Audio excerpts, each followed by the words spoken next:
Tim McGraw. How you doing, man? I'm doing good. How are you? I'm well. You know, when I met you 2 days ago out there in LA, it took us about 0.5 seconds to start talking about one of our favorite activities. Yeah. Spearfishing. Yeah. Like, for people who don't know, spearfishing is incredible. It's one of the greatest things that I've ever discovered in my 52 years on this earth. I can't believe I haven't discovered it sooner. Right? Yeah. I mean, and really for me, as long as I've spent in the Bahamas and our kids have practically grown up down there, as long as I've spent there, I've really only been spearfishing probably a little less than 10 years. Yeah. So I wish I'd have started a lot earlier. But for me, and you've done all types of spearfishing. Now, I've only done one type of spearfishing, and that's free diving with a Bahamian sling or a Hawaiian sling, or just an old-fashioned pole spear. That's the only way I've spearfished, and I'm just completely addicted to it. It's a complete brain drain for me. Yeah. I mean, it's much like flying an airplane. It's like you can't think of anything else except what you're doing at the time. Your focus won't let you do anything else. I think those are some of the activities we crave the most. Those activities that can draw in that, what you call in your book, which is an awesome book, by the way, and I'm sure we'll talk about that more, but what you call deep focus. Sure. Right? Like, this thing will drive you to deep focus. You got your air, you got breathing that you're paying attention to, because I only do it free diving as well, right? I think tanks, it's like cheating. It's cheating. Yeah, there's Florida boys that do that on those tanks, man. I don't know. Yeah, for sure. Yeah. But you know, there's no room for anything else. You're holding your breath. You're going down there. You're scanning. You're searching. You got your sling, and if you have your sling and you're hunting with a sling, you know, you got that thing. You got to know when you're going to pull it tight and when you're stalking, and absolutely. then the current, all those things, and the clarity of the water and the holes that are going in, and you're watching for the tax man to show up as well. Yeah, the sharks, right? They go out there, take your catch, and it's interesting as like a meditation. I remember the last time I was out at the time with my girlfriend, and I really wanted to impress her. And she was out with her dad too, and her dad's a big fisherman, regular fisherman. You know, Luke grew up on the coast, and I wanted to get a big fish. You know, I wanted to show that I could provide. I was a provider. You know, I could provide for the family if need be. I could get out there with a spear. And with that mindset, I was missing everything. Because all I wanted was to just get the big one. Yeah. And I was like, oh man, I can't do it like this. I gotta let go. Learning to relax.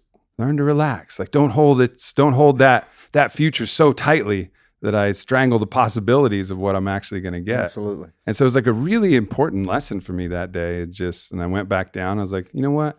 I'll get the fish that I'm supposed to get at this point, you know, and just acceptance, another topic that you talk about. And it applies all across the board in every facet of life. I mean, yes, you want to be driven, and you want to be determined, and you want to be disciplined, you want to work hard, but you also got to know it's almost like the old throwing a punch like a silk rope.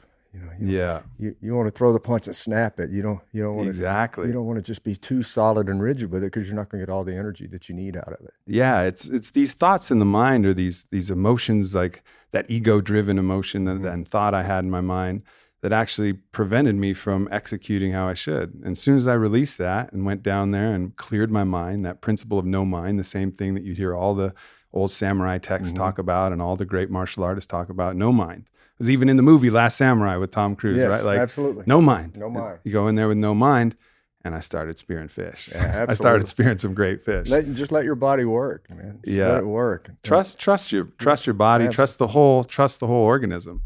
And I think because your head can screw a lot of things up, man. Your head can screw your head can. It can pretty much screw everything up. Exactly. Right? You know, it's like it's our greatest ally and our greatest adversary. Absolutely, and got to get out of it sometimes. Got to get out of your head.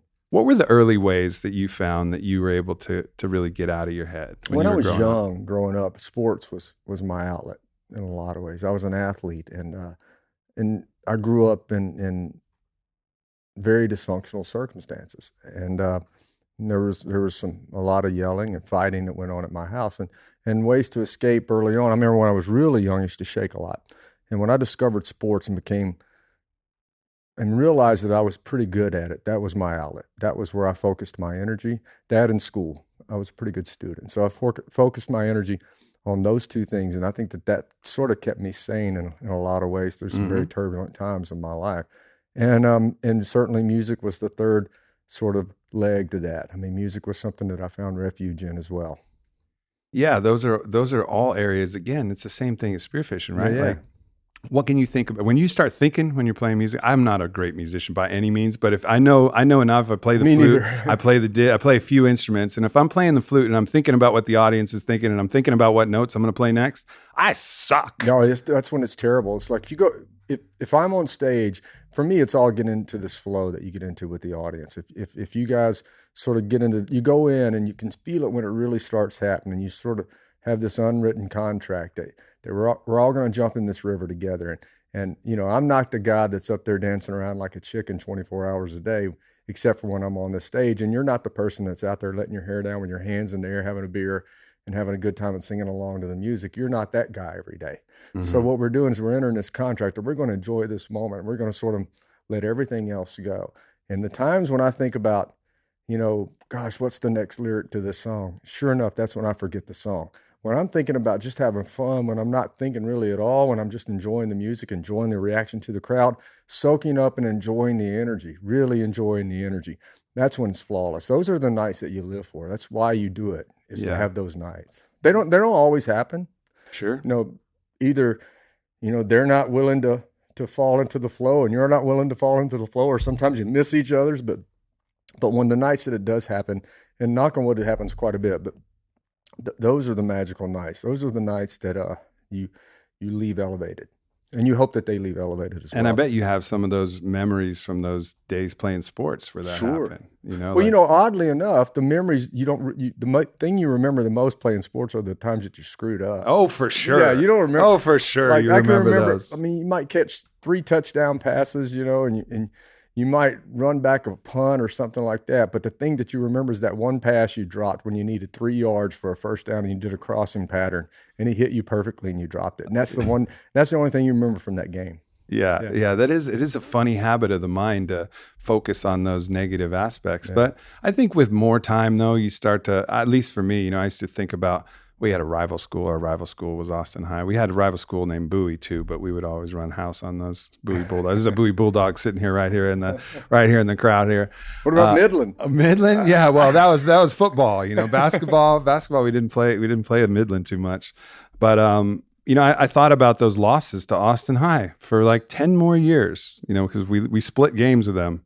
My sophomore year, we had a nationally ranked team, so that was real easy. But then junior and senior year was real tough contests. Sure. And I thought about those. But now as time has passed, what I remember are those great moments where I could get out of my head. Yeah. And it just felt like everything was flowing and it was fun. Yeah. And when I was having fun, I was playing my best. Well, you're a kid again. You know what I mean? Yeah. Even now, I'm a little older than you, but back to spearfishing and back to doing things that really release your mind, it puts you in that kid-like state again, where you can just sort of free up everything and let your body work and just have this pure euphoric enjoyment of something. And now that you say that, when you lay down at night, you can go back and think about those moments. It allows you to create more of those moments in your life, I think. Which is necessary. It's it's mandatory. Mandatory is the right word. Yeah. Yeah, because otherwise, that's part of why we're here. It's part of why we were given this opportunity to be in these bodies in this crazy place called Earth, right? Right. You only get one shot at it. Only get one shot at it. You got to make the most out of it. And with the energy that you create for yourself is directly relates to the energy that you create for other people, mm-hmm. and the energy you receive from other people. Yeah. And I have a chalkboard at the end of our hallway where I have one daughter at home now. We only have one left. Two are already out of the house, but there were times where we had 10, 12 teenage girls in our house all the time. And I had this little chalkboard and I used to write little sayings at the end of it. And the one that's been up there the longest is change the inner conversation that you have with yourself. And that's a hard thing for anyone to do, because in my case, and I don't know about most people's cases, that inner conversation gets to be pretty negative most of the time. I was an asshole to myself for most of my life, and still have those tendencies. Yeah, it's tough habit to break, because guilt and beating yourself up over things will get you nowhere. Mm-hmm. All you can do is try to throw that trash aside and carry that trash out as much as you can and move forward and try to make the next day the best day. Yeah. It's that, again, it's that topic of resilience that you'll read about in Grit and Grace, right? Yeah, like this thing where, all right, you did something that wasn't the best. And that can be in anything. It can be in sports. Maybe it's in your relationship. Yeah. Maybe you got mad. Yeah. Maybe you got angry and you shouldn't have gotten angry. Yeah. And you can dwell on that and beat yourself up and be mad at yourself and punish yourself indefinitely, or you can give a heartfelt apology. Sure. Oh man, I'm so sorry. And then come back. Exactly right, and come back. Because if you continue to beat yourself up and you continue to tell yourself, nobody's hearing that but you. Right. Nobody's hearing that but you. And all you're doing is creating a little darkness around you that's bleeding out to everybody else. And they don't know why you're being dark because they're not hearing the conversation that you're having with yourself. So it confuses everybody, and then in turn it confuses you. And then you say, why are you mad at me? Well, because you're acting like you're a not happy person, and you're not a happy person because of the conversation that you're having with yourself. Change that conversation. Yeah. And I think that's one of the things that a lot of the people who've, are in really challenging times, it's because they're having a challenging conversation in their head, and maybe some part of them doesn't feel like they deserve that kind of magic. Right on the nose. They don't deserve to experience how much joy and how much bliss and happiness and love is available out there, because they're still beating themselves up for not being perfect. Yeah. Because we have this idea we're supposed to be perfect. Guess what? Nobody is. Nobody ever will be. Nobody ever will. And you're going to make, I've made tons of mistakes, and I'm going to continue to make mistakes. Yeah. And I think you also, especially when you become successful, you sort of have that dread of success, that unworthiness. And then you start that whole conversation over again, like waiting for the other shoe to fall, because I don't deserve this success and it's been given to me because something bad's going to happen. Right. That's a terrible conversation to have. And I struggle with that all the time as well. I've talked about it before, but and I wonder if this is the same for you as your music career took off, but as Onnit took off and my podcast started to take off, I didn't really enjoy those early years very much at all, because I was exactly just waiting for it all to end. I was like, this is too good. Yeah. Wait, I founded a company that I love more than anything else, and it's working, and I'm talking to my favorite people, and the people are listening. This is too good. Yeah, something bad is going to happen. Yeah. And if I had, the only thing I would ever change would be the inner conversations I had in my head. I wouldn't change all the lessons, all the mistakes I made. Those are fine. I needed those. I needed to learn from those. But and I say in the book, and it's one of my comments on the walls, I go where I look. And if you keep looking inwards at the wrong spots, that's where you're going to go. So you go where you look. And it's an old sort of race car driver's philosophy. You're going to drive to where your eyes go. I learned that if my family's listening to this, I learned that really quickly when I was first learning how to ride a bike, and it was, no training wheels, and I'm riding a bike, and my we're all riding bikes, and there's this big metal trash can like 30 yards ahead. And my stepdad cavalierly goes, "Hey, watch out for that trash can." And I go, "Watch out for that trash can. Watch out for that trash can." And I went for 30 yards straight at that trash can because I couldn't take my eyes off it. Smash right into that thing. But that's a metaphor for really exactly what Absolutely. You said. And there are trash cans everywhere. Everywhere. Trash cans everywhere, and they are set up for you to hit. And you gotta ignore those trash cans. And if you do go by them, throw some trash out. Yeah, and put it in the can. Dump your trash out there. Dump your trash in the can. And there's also going to be that proverbial person who is like my stepfather, meaning well, but is going to point you to that trash can and then point you to that thing that you could look at. Yeah. And that you might not be able to take your eyes off of. Yeah, absolutely. And so, being mindful. There's lessons, there's lessons in all the things. If you pay attention, there's lessons everywhere in life. Except for when you're trying to tell your daughters and you're talking to your daughters, and every time you sit down and you have a conversation, as a parent, you can't help but go to a lesson. And I've gotten to the point now where my daughters go, "Dad, everything doesn't have to be a lesson." So I'm trying not to give lessons anymore. Sure. Yeah, no, but you have to let them learn some on their own, and they're starting to do that. And I think everybody has to learn on their own. That's the thing. I mean, we probably could have learned. I think the person who can learn the most from other people goes the fastest, but they still have to learn the hard way. Yeah, you still have to learn the hard way, and you still have to hit the ditches every now. As parents, the best that you can be is sort of gutter guards. Yeah, those little bumpers they put on the bowling alley. That's the best that you can be. And then sometimes you have to take those down as well. And let them throw some gutter balls. For sure. And that's got to be tough. I'm not a parent, so it is tough. It's the toughest thing in the world, and sometimes you can handicap your kids by not doing that. Of course. And every parent's been guilty of it, overprotecting and underprotecting. It's just, where do you find that balance? And what I find as a parent is boy, on the days that you get about 40% accurate dealing with your kids is a pretty good day, because there's no handbook that comes with parenting. And you're never going to get it right. And you're always going to be trying, and you're always going to be working at it, and they're always going to challenge you. Yeah. I mean, that's a whole set of challenges that perhaps I'll get my chance to learn from. But so in life, you're going to get some haymakers thrown at you, and some things are going to happen. Yeah. And that's something that happened to you that you talk about in the book. There was a period, you'd made it as a musician, and you had that meteoric rise into Tim McGraw that the world knows. But there was some stuff that happened that kind of blindsided you to a certain degree. And, I thought that I'd been prepared for bad things to happen to me because I'd had some terrible things happen to me all through my life and my childhood. Like I said, it'd been a very traumatic childhood for me. So, but what I found is success didn't bury those things. When other tragedies started to happen in my life, they were compounded by the things that had happened to me earlier in my life. Within a small year span of time, I lost my dad, who I was just beginning to know. I didn't know my dad growing up. In fact, I found my birth certificate's how I found out that he was my dad. My dad was a professional baseball player. And at 59, he died of brain cancer. And we were just starting to have a relationship. So, and we never got to really discuss everything that went on between us and didn't go on between us. And then my stepdad died, who was part of my early childhood. And that was a big blow, even though it was a contentious relationship and there was some abuse that went on from my mom, a lot of bad things that happened. There was still a love there, and there was still a loss there. And then my grandfather, who was really close to me, and my grandmother, within the same time period, they passed away. And then my high school basketball coach, who was my best friend's dad, who I was a huge mentor in my life, he passed away during that time frame. So a lot of father figures and parental figures in my life passed away during that period of time.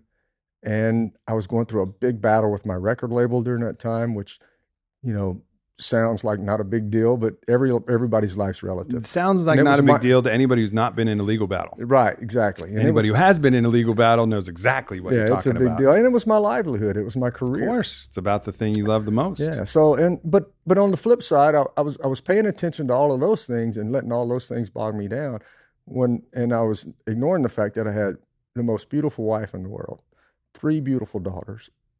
I had a great career. I had anything that I ever could have wanted out of life right at my hands, and I was tearing it apart by wallowing in self-pity. Well, you were looking at the wrong things. I was looking at the trash can. You were looking at the trash cans. And which is really easy to do. And when you're looking at the trash cans, you're forgetting about all of those things that you mentioned, all the blessings, all these blessings that we have in our life that, it's so easy to overlook, so easy to take for granted. Just the fact that we have a body and our health and the people who love us and people around these bad things, in quotes, bad things happen, and we'll lose sight of everything. Just focus our eyes on that and one thing. And then, for you, that meant you were going to escape those bad things, right? Well, yeah. I mean, I spend a lot of time doing a lot of the wrong things, self-medicating, all those things. As we all do. As we all do. And my wife, who's a strong Mississippi woman, looked at me one day and just about, put a Mississippi boot in my ass and said, "It's time for you to straighten up." And well, Faith said party in her family, right? Yeah, she said party in her family. And she was serious about it. And I knew I had to make some decisions. And it didn't happen overnight. It wasn't like a switch went off and I decided to do it. I remember one specific thing that was real clarion call was I went to a movie theater and I just filmed a movie that was a holiday movie. And we went to the holiday season to see a film, and I'd taken my daughters, and my oldest is 22 now, so she probably was 10 or 11 years old when we did this. And we all went, we sat down, we had our popcorn, we had our Milk Duds, and we had our Coke and all that stuff. And sure enough, the very first trailer scene that popped on the screen was this film that I had just done. And I was around 215 at the time that this happened, and I'm just under 6 foot tall. So I was around 215, and my face popped up on the screen, on a 100-foot screen. And my oldest daughter looked at me and goes, "Geez, Dad, you really need to do something." So kids are honest. And so when she said that, in my mind, it was funny at first, but in my mind, she was saying a whole lot more than just how I looked on the screen, because kids notice everything. And she was making a whole statement about my life, I think. Yeah, and you were at some level probably ready to hear it then. Yeah, for maybe sure. a year before she would have said that, it would have just been a laugh, and it would have just been more milk duds. And then, but at that point, you were ready to hear something else. Yeah, and that was your call to adventure. It's my call to go, and I started walking. And also, I wanted to be around. I want to be here and see what these kids make out of their life. I want to see what they become and who they become and how they do it. And I want to see their triumphs and their failures. And I want to be around for my grandkids. I want to be able to get down on the floor and get back up when my grandkids come around. So that was a big deal to me as well. And then on a just a egotistical side, I guess, I had a great career. And I felt like I'm not servicing my career the way I need to service my career. I'm not giving my career everything that I could give it. I'm going on stage in front of 20,000 people every night, and I'm not putting forth my best self. And, people say all the time, and trust me, I've said it to myself. I've said it to my wife. My kids have said it to me. Well, look, that's just me. This is just the way God made me. This is just how I am. And that may be true. We all come in all different shapes and sizes and thought processes and the way that we do things and all these little idiosyncrasies that we all have. That's true. But our stewardship and our goal should be to be the best us that we can be. Not just because that's just us. Be the best us that we can be. And that's where I was failing. I was just letting me be me instead of being the best me that I could be. Yeah, and that's all we can ever be, is the best us that we can be. And it's a constant, we're never going to get there. It's a constant work every day. It's the best us for right now. Yeah. And that's, I think, the problem that people have with these absolute ideas. Oh, I'm supposed to be the best, as if the best is a place that is like fixed. No, it's your best right now. It's what's the best that you can do right now. That's right. And that's always about right now. And that's sometimes like when you had that moment, you weren't moving at all. You were really just kind of living that sedentary traveling musician life. Eating cheeseburgers late at night, doing all the things, cheeseburgers and beers. And what was your favorite beer back then? Back then, well, Bud Light was our sponsor back then. Yeah, okay. Bud Light was my favorite. That was my favorite beer. So it was Bud Lights then, and maybe something else, but I was only on the inside. Yeah, do we know what else was there? But yeah, Bud Lights and cheeseburgers. And the best thing that you could do next was just strap on some shoes and go walking. Yeah, just put some shoes on and go walking. And that's the way I started. I started walking every day. Set a goal for myself to walk 15, 20 minutes a day, and then started doing more and more. And then that turned into running, and then turned into body weight exercises, and then lifting a little bit more, and then starting to search and find people who could teach me things. Yeah, like Roger. Like Roger Wan, man. I ran into Roger Wan. I asked my assistant, Marla, I said, you got to find me somebody that can really teach me how to move better and really take me to another level. Because I thought I was in pretty good shape at that time. And I thought that I'd got to a really good level, but I wanted to push past it. And I wanted to find out more stuff. I wanted to learn to move better, and I wanted to incorporate that stuff on stage. And she found Roger, and I watched his videotape. And when he came into my life, the first thing that he taught me to do was slow down, breathe, pay attention to what you're doing. Let it soak in. Let yourself feel what you're doing. Don't just go through the motions. And the instant that Roger started working out with me, and the instant that I learned to start putting my mind into the motions that I was doing, instantly I got in better shape. Yeah. And I can spend an hour with Roger and do 3 hours on my own and not get the workout that I do with Roger. Yeah, that sense of mindfulness, and that whether it's applied to breath, which they call pranayama in yoga, just the conscious awareness of breath, has a clinically researched benefit that you can see when you start breathing a little deeper into your belly, or you start those patterns.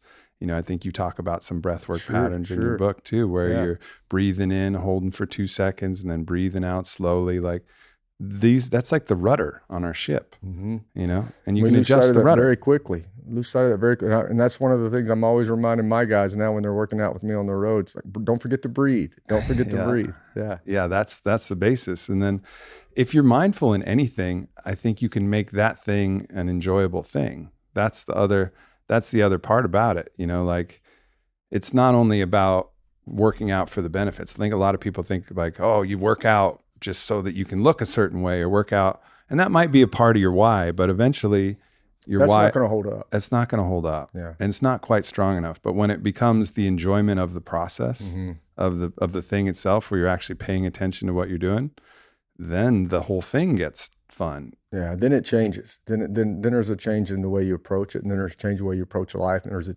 change in the way you approach other people. There's so many benefits that come with taking care of yourself and putting some thought and some care into yourself, because I think we talked about it the other night, and I talk about it in the book. The oxygen mask theory is a big deal to me.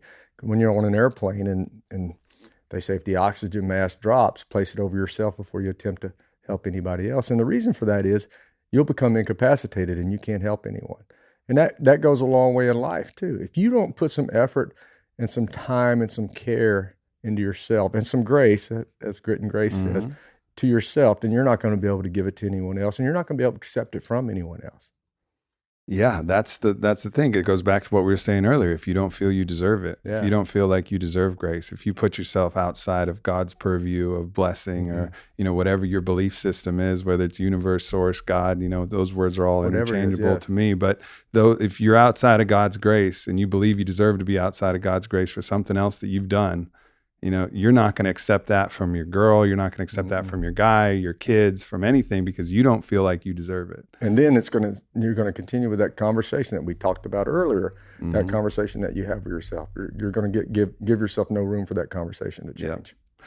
And so in that process of getting fit, then you open up the possibility to do things that are occasionally those exceptional things. And I think one of the striking images when you open up the book is you making this ridiculous jump that looks like you're like X Games in boots. It's like this crazy thing. So tell us that story about that moment, because I think that was kind of like a defining moment of oh wow, I can do shit that I couldn't do before. Sure. I mean, I think it was right after I started working with Roger, and right away when Roger, and I was, like I said, I was getting in really good shape. I thought that I was in really good shape, in the best shape of my life, and I brought Roger in, and he just sort of took a hammer and a chisel to me and just started working on me working on me from the inside out, and building inner strength and strength that, as opposed to just looking like you were strong, feeling like you were strong, which is a huge difference. And Roger really taught that to me. So that was, when Roger came in, we started doing 3-a-day workouts, and he made me eat right, and he made me sleep right, and he made me do my workouts right.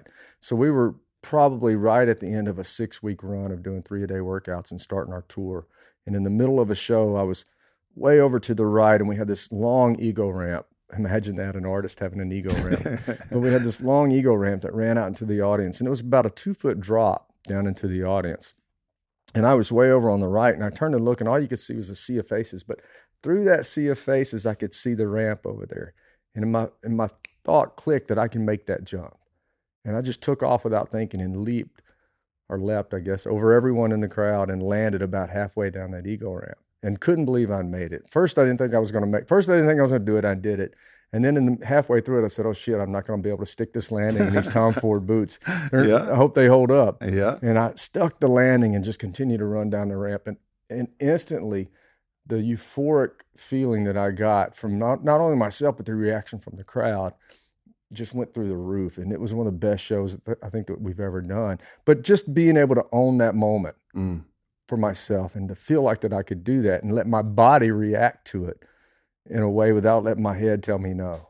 Yeah, there's that value of knowing that there's a wild wolf that's alive and true trained. Maverick, true maverick. Yeah. That's the terminology used. But that wild wolf that's in your body, that's alive and it's trained and it can do things, and it's the confidence you'll have as you're walking down the street and maybe things feel a little off. But okay, I can run, or I can fight, or I can do something here in this situation. I can defend my family. I can defend my family. All those things. That could be that, or it could be that exceptional moment. Most of us won't have these big exceptional moments that are that public, but we'll have these other times, whether it's just playing pickup ball or whether it's out there, playing some kind of game or in the gym, these moments where we can do something that's like, wow, I think I can do that. Let me go for it. Absolutely. And it gives you a certain resiliency.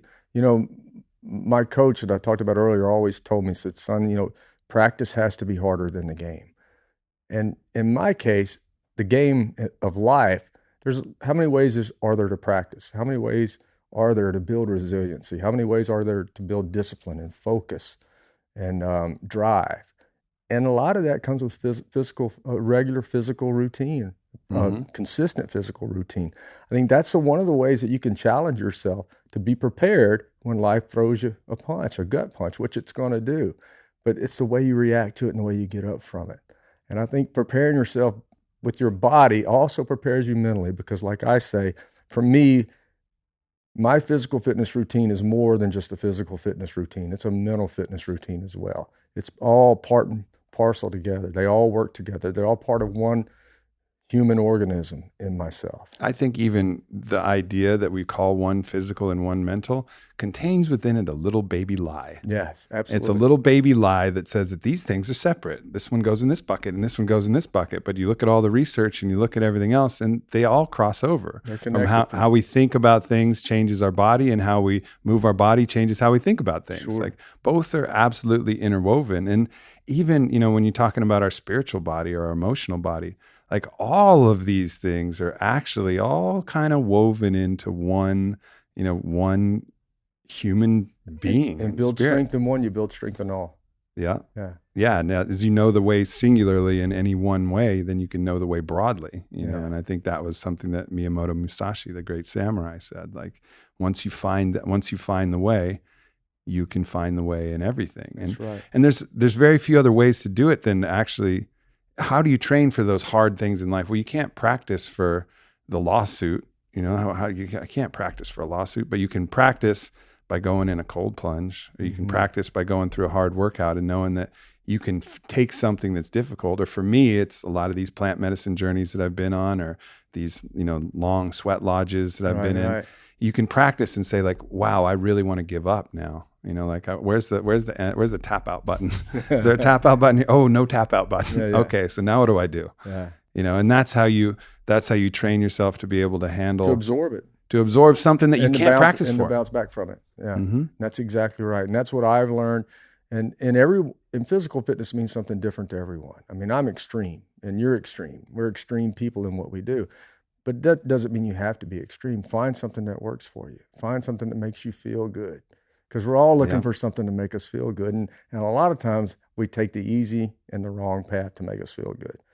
That's because it's too easy. Yeah. But it won't work for long. It won't work for you, it won't last, and you won't get the satisfaction out of it. I remember there was a time, before Onnit, I was pretty unsatisfied with what I felt like I had a lot to give the world, but I wasn't giving it. So I was drinking a lot. And I was partying a lot because that gave me some kind of satisfaction, and I was frustrated. And I was still working on myself and working on stuff. But eventually, I remember there was one point I was like, well, drinking is broken. Like it's just broken for me. It doesn't work anymore. Like it doesn't accomplish the goal that it used to, where it used to be fun. And I broke it. I broke the escape button.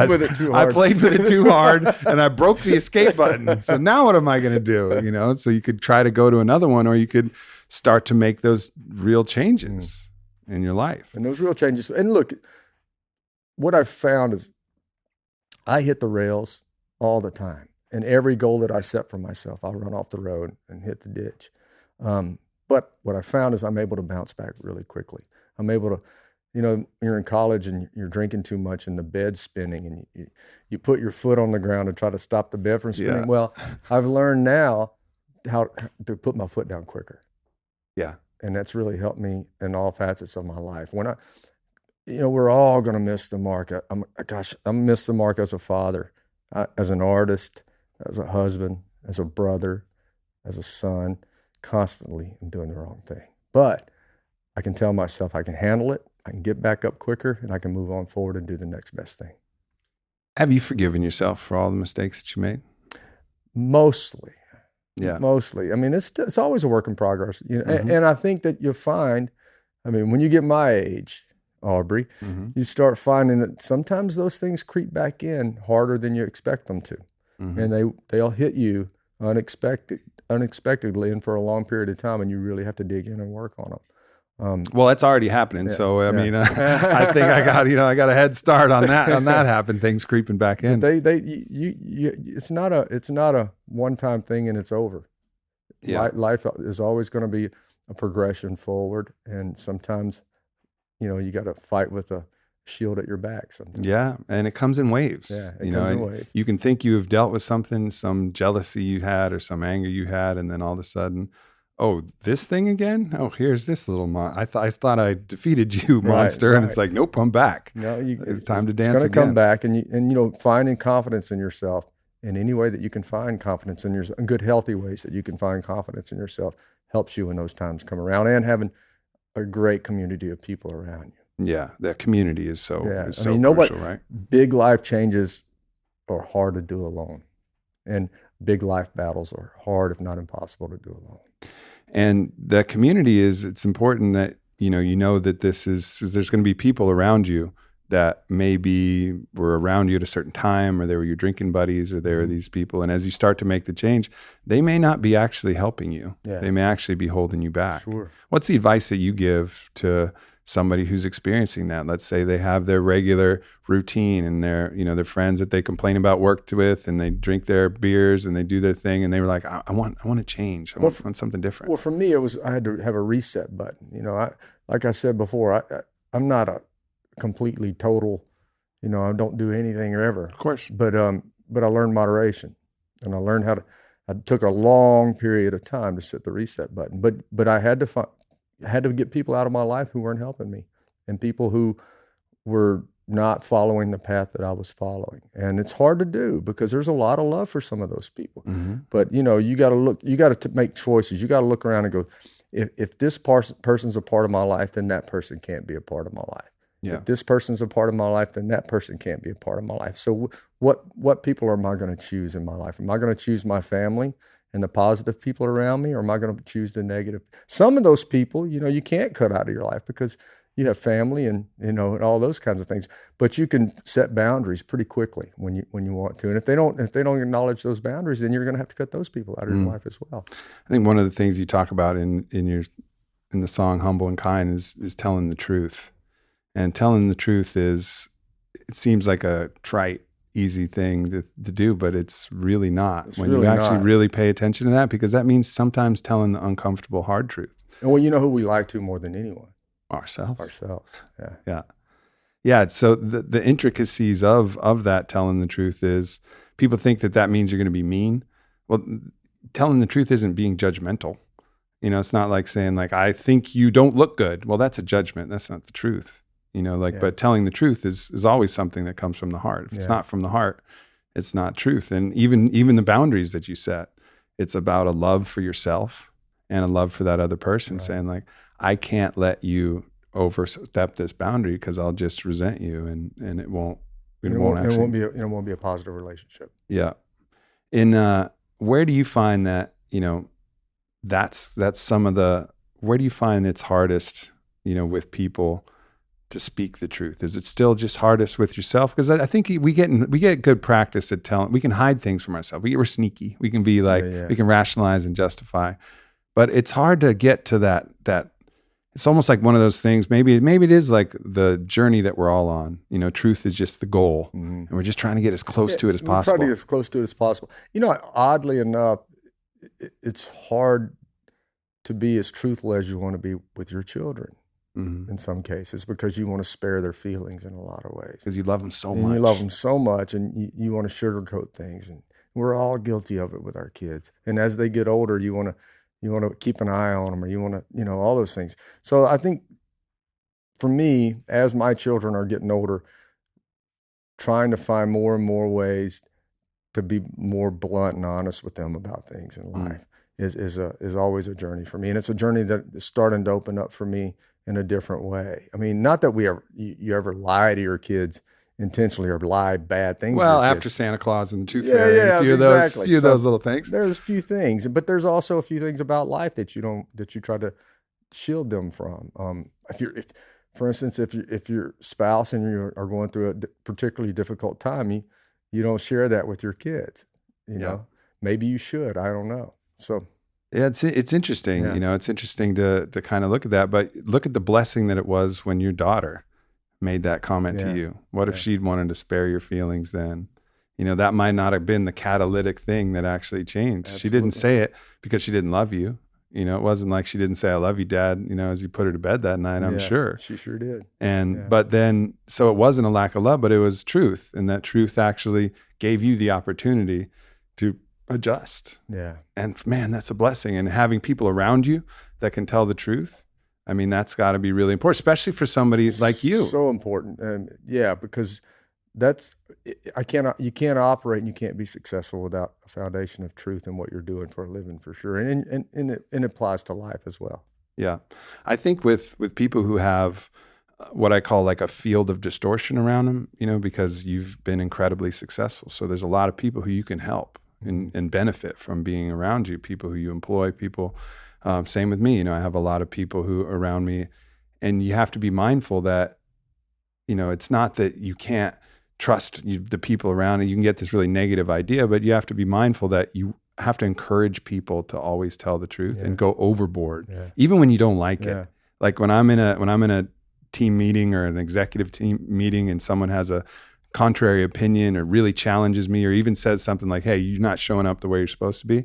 Even if I disagree, like always it's a thank you. You need to hear it. Yeah. You need to hear it. And like, you got to make sure you praise, even if you don't agree with it, like praise the contrary opinion. Because otherwise you'll snuff it out. Absolutely. Well, that's, I mean, people that work for me can tell you, for me, it's like, I'll argue my side. And if we're down to a song or to a piece of art that we're doing, I'll argue my side. And sometimes people will just want to give up and just let me have well, you're the boss, so you get that. So it's not that I want to win. I just want you to beat me. Yeah. Don't give up. Exactly. And, I mean, I may beat you and we may come around, but please try to beat my idea. I want you to win. Because when you present something, if we're arguing or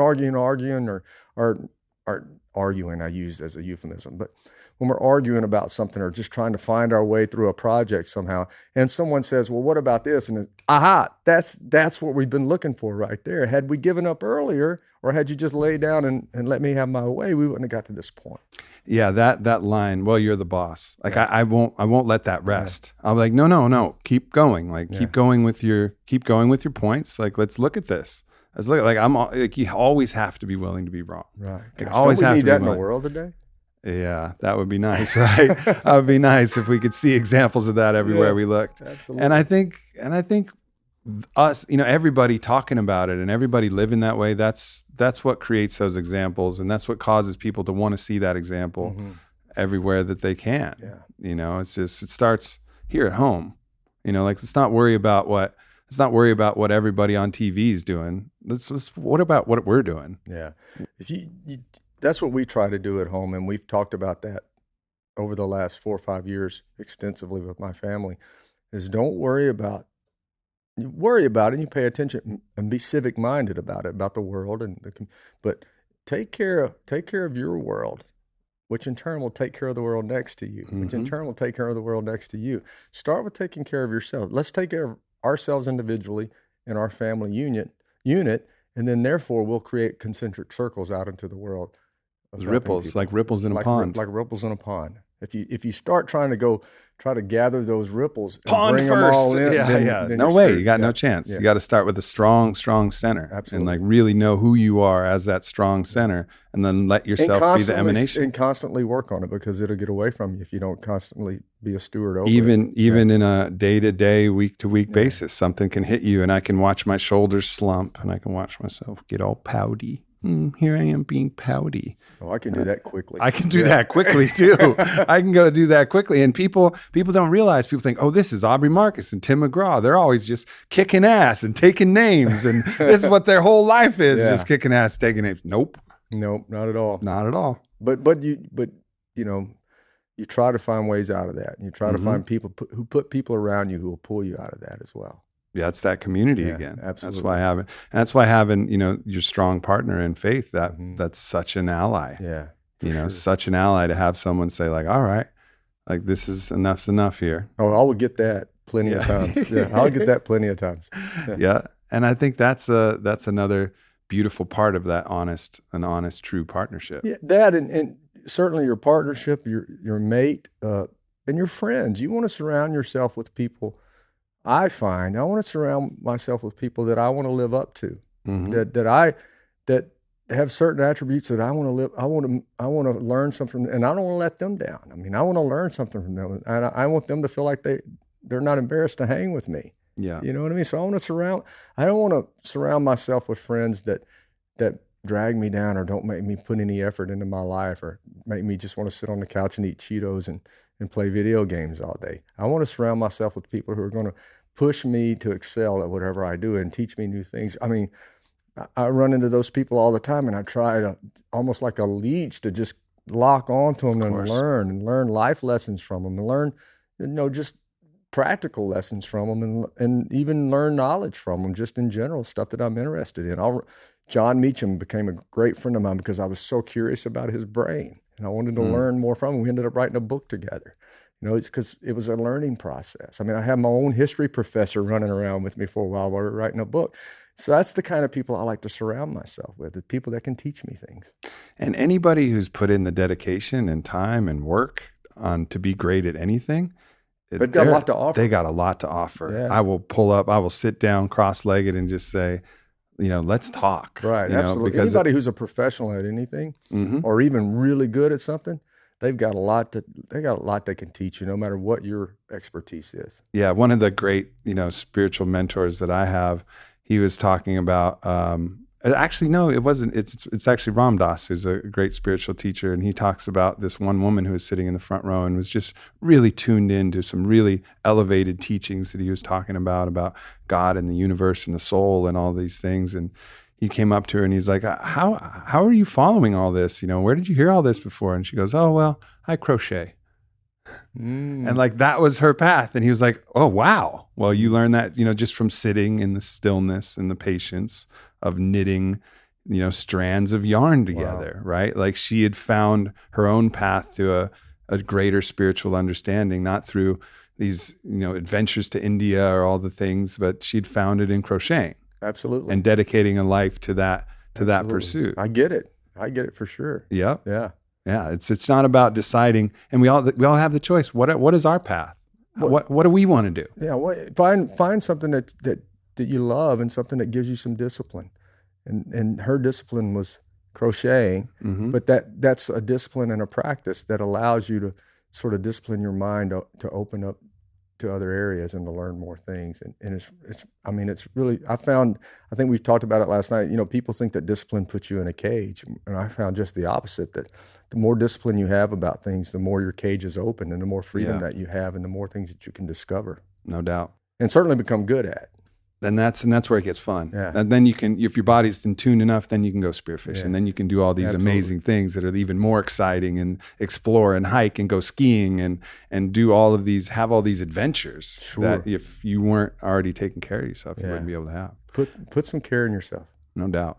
Did you have anybody in mind when you wrote the song "Live Like You Were Dying"? Well, my dad was dying at the time, and I didn't write the song. It was written by two great songwriters, Craig Wiseman and Tim Nichols, but they wrote it for me. And it was during the time that my dad had been diagnosed with glioblastoma and given a short amount of time to live. And I had the song, never played it for him. He never heard the demo of it or anything. And when he passed away in January. And in February, my band and I went to the studio. We were in upstate New York, right outside of Woodstock, on top of a mountain. We rented the studio that was an old Dutch farmhouse on top of a mountain, and put trucks in of sort of art decorated the whole thing where it was like a movie set for us. And we stayed there for 2 weeks. We had 2 or 3 foot of snow, big fireplaces roaring. I had a vocal booth built out of glass that was in the center of the room so I could see everyone. So I could see the band, I could see the fireplace. We had a bar set up. We had the whole deal. It was beautiful. And my Uncle Hank, my dad's older brother, I invited him to go up there with us. And we'd been recording all day. And it, like I said, it had been just a month earlier that Tug passed away. And it was about 2 a.m. And we'd been recording all day. And I was looking around at all the guys, and I saw my Uncle Hank sitting on the couch over there just watching us. And I said, I think it's time to cut Live Like You Were Dying, guys. And everybody just sort of took a deep breath, and we laid into the song. And pretty much what you hear is what we recorded at 2 a.m. on top of a mountain with 2 or 3 foot of snow with a fireplace roaring, and my dad's older brother sitting there crying, watching us. And it was a special moment for all of us.